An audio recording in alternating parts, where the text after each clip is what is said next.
Good day, everyone. I'm Charajay Caparas from BSTM1B, and this is my report Environmental Scanning and Analysis. Is described as process which examines all the components, internal and external, that has a influence on the performance of the organization. The internal components.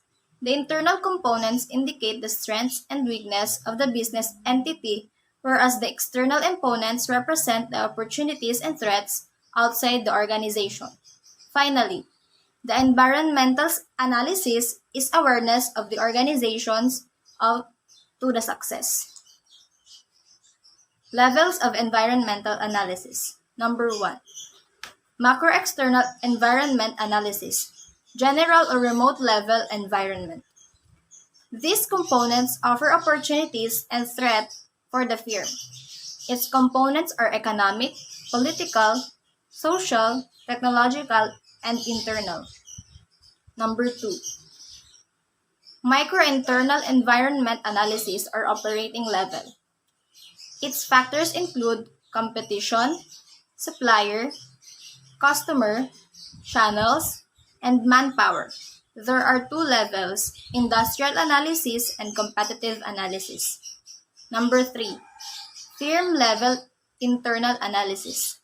The factors of this level of environment are include functional management such as organizational, personnel, marketing, production, and financial components. Environmental scanning.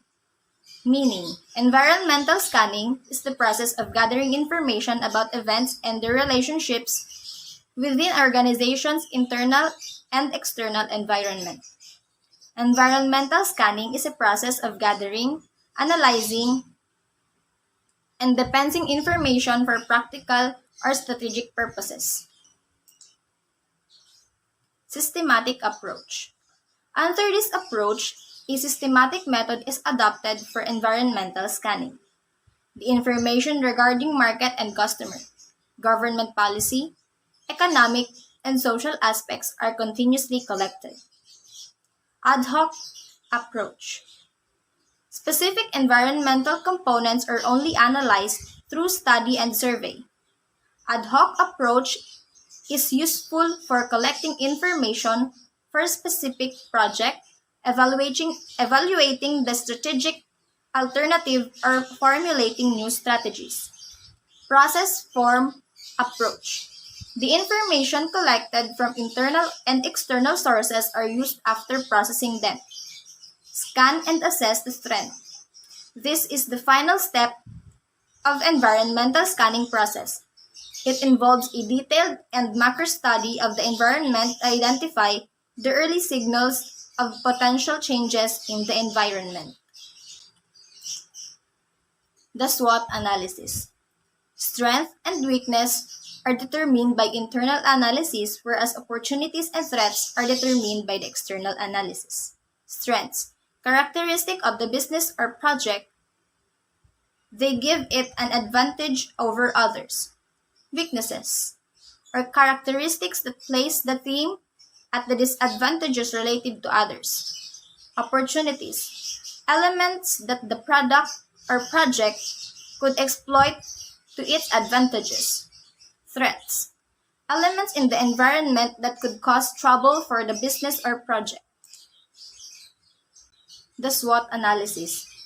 What are our strengths? Manufacturing efficiency, skilled workforce, good market share, strong financing, superior reputation. What are our weaknesses?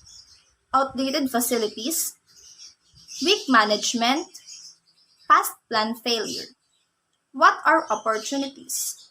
Possible new markets, weak market rivals, emerging technologies. What are the threats? New competitors, shortage of resources, changing the market taste, substitute products. The strengths. Strengths internal to the unit. are the unit's resources, capabilities that should be realistic and not modest.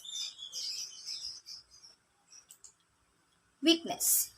Weaknesses, internal force that could serve as a barrier to maintain or achieve a competitive advantage. A limitation, fault, or defect of unit. It should be truthful so that they may be overcome as quickly as possible. Opportunities. Opportunities, any favorable situation present now or in the future in the external environment. Threats. Threats, external force that could inhibit the maintenance or attainment of a competitive advantage.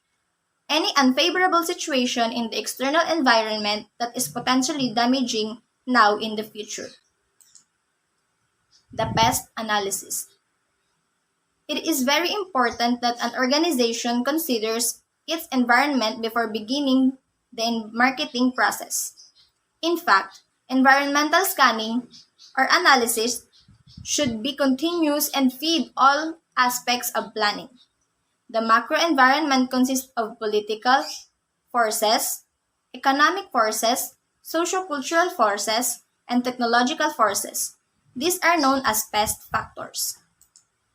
Political factors. The political arena has a huge influence upon the regulation of businesses and the spending power of consumers and businesses. Legislation such as the minimum wage or anti-discrimination laws, voluntary codes and practices, trade agreements, tariffs or restriction, tax levies and tax breaks. Economic factors. Marketers need to consider the state of a trending or trading economy in the short and long term. This is especially true when planning for international marketing. One need to look at number 1, interest rates. Number 2, the level of inflation employment level for per capita. Number 3, long-term prospects for the economic growth, domestic product or GDP per capita and so on.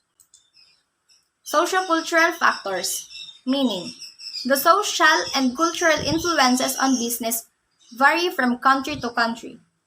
It is very important that such factors are considered. Factors include, number 1, what are the dominant religion? Number 2, what are attitude to foreign products and services? Number 3, does language impact upon the diffusion of productions or products onto markets? And last, technological factors. Technology is vital for a competitive advantage and is a major drive of globalization, considering the following points. Number 1, does technology allow the products and services to be made more cheaply and to be a better standard of quality? Number 2, do the technologies offer consumers and businesses more innovative products and service such as internet banking, new generation mobile telephone, and etc. Number 3, how is distribution changed by new technologies? Example, books via internet, flight tickets, auction, etc. Number 4, does technology offer companies a new way to communicate with consumers? Example, banners, consumers relationship management or CRM, and etc. That's all. Thank you.